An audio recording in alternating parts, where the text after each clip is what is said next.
Nous étudierons aujourd'hui la cote Banque de France et les scores d'agence. Au cours de ce module, nous évoquerons qui est concerné par cette notation, comment est composée cette note, à quoi sert-elle, comment connaître sa note et nous conclurons sur les conseils en cas de détérioration de cette note. Donc pour en parler avec nous aujourd'hui, Jérôme Caz, bonjour. Bonjour. Vous êtes PDG de MyCercle, pardon. C'est une société qui accompagne et qui aide les dirigeants d'entreprise à se présenter à ceux qui comptent, notamment pour eux. En introduction, pouvez-vous nous dire pourquoi les entreprises sont notées par la Banque de France et est-ce que cela s'applique à toutes les entreprises? Oui, alors, première précision sur le champ de cet exercice de la Banque de France, ce n'est pas absolument toutes les entreprises, c'est les entreprises qui font plus de 750 000 € de chiffre d'affaires. Ce qui élimine un grand nombre de toutes petites entreprises, mais qui maintient quand même plusieurs centaines de milliers d'entreprises ayant une taille, disons, significative. Alors pourquoi est-ce que la Banque de France note ces entreprises? Parce que grâce à cet instrument, elle va pouvoir apprécier les risques que portent les banques qui font crédit à des entreprises. Et donc elle a son propre étalon pour savoir quelles sont les entreprises qu'elle juge risquées, celles qu'elle juge moins risquées, elle va appliquer cette mesure au portefeuille de crédit des banques. Alors comment est composée cette note? Alors c'est un score, c'est-à-dire techniquement un score, c'est une mesure, un score de crédit, c'est une mesure du risque qu'une entreprise fasse défaut. C'est-à-dire qu'une entreprise ne paye pas les crédits qu'elle devait payer. Si vous avez une mauvaise note, ça veut dire que vous avez une forte probabilité de ne pas payer vos dettes. Donc on comprend pourquoi quelqu'un qui fait un crédit a besoin de classer les entreprises à qui il fait crédit selon différentes notes en disant là c'est le portefeuille des boîtes très sûres, je vais récupérer mon crédit, là j'ai un vrai danger. Alors comment est-ce que ça se fabrique? Ça se fabrique par un cocktail de moyens statistiques et de moyens humains. Les moyens statistiques sont des moyens qui, en fait, prennent un certain nombre de mesures financières, on dit de ratios financiers, dont on a observé dans le passé qu'elles étaient très liées au risque de faillite. Et donc on dit, je vais bien secouer statistiquement mon échantillon et je dis que si cette entreprise a ce type de ratio, ça veut dire qu'elle présente ce type de risque de faire faillite. Les ratios statistiques valent ce qu'ils valent et donc en plus de ces ratios statistiques, vous avez un regard humain qui va corriger en disant « Ah oui, mais dans telle situation, parce qu'on m'a expliqué tel élément, parce que j'ai vu qu'il s'était passé tel événement qui peut expliquer pourquoi le ratio temporairement est déséquilibré, je corrige la note dans un sens ou dans l'autre. » Donc elle va utiliser notamment des informations de l'entreprise en tant que telle. Alors pour l'instant, elle utilise essentiellement les comptes et elle essaie de développer des informations plus qualitatives, notamment à travers une série de rendez-vous avec des entreprises. Alors, est-ce que cette note est rendue publique? Alors, cette note est confidentielle, mais c'est un confidentiel qu'il faut immédiatement préciser. Elle est ouverte à toutes les institutions de crédit.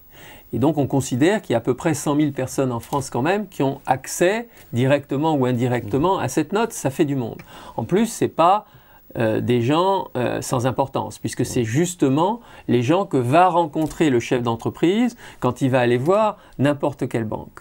Première exception. Deuxième exception à la confidentialité, c'est le chef d'entreprise lui-même, qui a accès à cette note. La Banque de France lui propose, et si par hasard elle ne lui avait pas proposé, il peut la demander. D'accord. Et donc, qui c'est qui l'utilise et comment d'ailleurs? Alors, les banques l'utilisent très directement parce que elles sont obligées par la réglementation d'avoir leur propre note. On en dira un mot dans un instant. Néanmoins, comme c'est la Banque de France qui contrôle les banques, il est très important pour une banque de savoir ce que pense la Banque de France. Alors, est-ce que le dirigeant lui-même peut utiliser cette note? Oui, il peut l'utiliser, un certain nombre d'ailleurs le font. Il peut l'utiliser de deux façons. La première façon, c'est dans un dialogue avec la Banque de France. Il est extrêmement utile de comprendre comment la Banque de France, les spécialistes de la Banque de France fonctionnent. Pourquoi est-ce que j'ai cette note et pas une autre? Et donc là, un contact est positif. Il peut éventuellement amener d'ailleurs la Banque de France à revoir sa note. Et surtout, il y a le mérite d'entretenir une relation avec quelqu'un qui peut un jour être très important pour l'entreprise. Il y a un deuxième usage sur lequel j'attire l'attention de vos spectateurs, qui est que le chef d'entreprise a le droit de publier cette note. Personne d'autre n'a ce droit, c'est confidentiel, sauf le chef d'entreprise. Et donc, un certain nombre d'entreprises qui ont une note qu'ils jugent honorable, on n'est pas obligé tous d'être dans le premier de la classe, hein. Un certain nombre de chefs d'entreprise qui ont une note honorable la communiquent à leurs partenaires. Parce que en matière de communication financière, ce qu'il faut bien voir, c'est que ce que dit le chef d'entreprise est extrêmement important. Il a une légitimité pour le faire. Mais ce que dit quelqu'un d'autre de connu sur l'entreprise a encore plus de poids. Et donc, en projetant la note Banque de France, le chef d'entreprise passe deux messages. Un, vous voyez, un tiers de confiance, une des institutions respectées de la République, pense que j'ai une bonne note. Et deuxième élément, je suis quelqu'un de transparent. Je mets à disposition l'opinion des autres sur moi. Et alors, outre la Banque de France, est-ce qu'il y a d'autres organismes qui peuvent évaluer l'entreprise et donner un score? Absolument. En fait, si vous voulez, on peut dire que tous les organismes qui prennent beaucoup de décisions financières ont des scores. Parce que quand vous avez un portefeuille de 100, 200, 10 000 entreprises à suivre, vous êtes obligé d'avoir des processus différents suivant les catégories, donc de classer en catégories. Ceux-là, je peux dormir tranquille, j'ai même pas besoin de savoir ce qu'ils font. Ceux-là, je vais leur demander quand même régulièrement des comptes. Ceux-là, j'ai peut-être pas envie de travailler avec eux, et ceux-là, sûrement, je vais pas travailler avec eux. Et donc, par exemple, toutes les grandes entreprises ont des scores. Mais il y en a qui sont plus importants que d'autres pour le chef d'entreprise. C'est ce que j'appelle moi les évaluateurs, c'est-à-dire les agences d'information, les assureurs crédits et les factors, et les banques qui vont avoir chacun leur score sur l'entreprise. En revenant sur le score simplement de la Banque de France, vous avez dit effectivement que le dirigeant peut les contacter pour discuter effectivement de cette note, mais généralement cette note est réévaluée tous les combien de temps par la Banque de France? En gros, elle est évaluée à chaque publication de compte. La plupart des entreprises sont en publication annuelle, donc ça va être réévalué une fois par an. Mais si vous avez une situation semestrielle, ça va être aussi revu. Ou sur un événement. En gros, vous faites un communiqué, il vous est arrivé quelque chose qui est connu, ça va alerter l'attention de la Banque de France, mais également des banques et de tous ceux qui notent, qui vont injecter cette information et éventuellement refaire tourner leur moulinette de score. Alors justement, quels conseils pourriez-vous donner à des entreprises dont le score se détériore?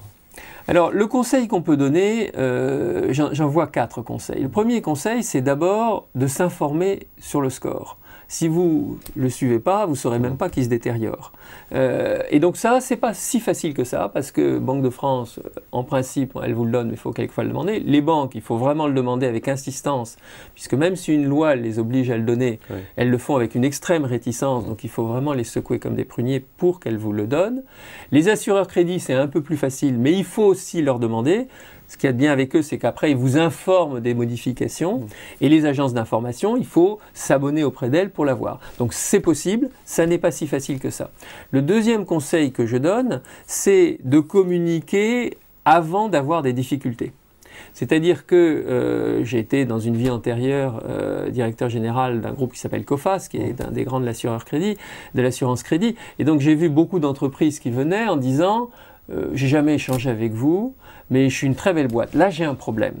Et la difficulté vis-à-vis de n'importe quel preneur de risque, c'est que vous arrivez avec ces deux messages, je suis une belle boîte, mais j'ai un problème, il entend surtout la deuxième partie du message. Et donc, vous avez intérêt à vous présenter d'emblée, parce qu'un jour, vous pouvez avoir un problème.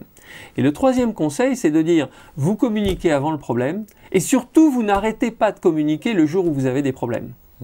Parce qu'il ne faut quand même pas sous-estimer ses partenaires. Une des premières informations qui peut amener à dégrader un score, c'est s'il y a un arrêt de l'information. Parce qu'immédiatement, votre partenaire imagine le pire. Donc le troisième conseil, c'est de continuer à communiquer. Et le quatrième et dernier conseil, c'est de contrôler, maîtriser sa communication. Tout à l'heure, vous demandiez, qu'est-ce qui va faire que la note va bouger? Et j'ai vu énormément de chefs d'entreprise qui disent, je ne comprends pas, ma note s'est dégradée. Je leur dis, qu'est-ce que vous avez fait récemment? Et en général, on découvre qu'ils viennent d'envoyer des comptes où il y avait un facteur qui se dégradait. Et ils n'avaient pas envoyé le mode d'emploi. Et bien évidemment, mécaniquement, tous les scores disent « Ah, tel facteur financier se dégrade, je baisse la note ». Alors que s'ils avaient envoyé en même temps une explication, ça ne se serait pas passé comme ça. Et donc, bien souvent, à l'origine, il y a une information du chef d'entreprise. Et quand bien même, parce qu'il y a des cas où il y a vraiment eu une dégradation, il faut appeler un chat un chat. Et à ce moment-là, ce qui est absolument crucial, c'est d'abord d'expliquer pourquoi, mais surtout de regarder vers l'avant. C'est-à-dire de rassurer son interlocuteur en lui disant « Oui, je le reconnais, il y a eu cette dégradation, j'ai pris ces mesures-là, j'en attends cela, et je vous donne rendez-vous à telle date pour voir ce qui s'est passé. » En gros, et j'ai vécu ça moi en tant que preneur de risque, j'avais des risques sur 1 million d'entreprises dans le monde. Ce qu'on demande d'abord, on ne va pas faire le métier de chef d'entreprise à sa place. Ce dont on veut être sûr, c'est qu'il y a à la tête de l'entreprise quelqu'un qui sait ce qu'il fait, qui peut avoir des coups durs. Et en ce moment, il y a tellement de boîtes qui ont des coups durs que ce n'est pas suffisant pour prendre une mauvaise décision. Mais qu'en tout cas, il sait ce qui lui arrive et qu'il va prendre les bonnes décisions. Donc fournir des informations, effectivement, pour éviter libre cours à l'interprétation du partenaire. Absolument. Jérôme Cazes, merci beaucoup pour toutes ces explications. Merci à vous.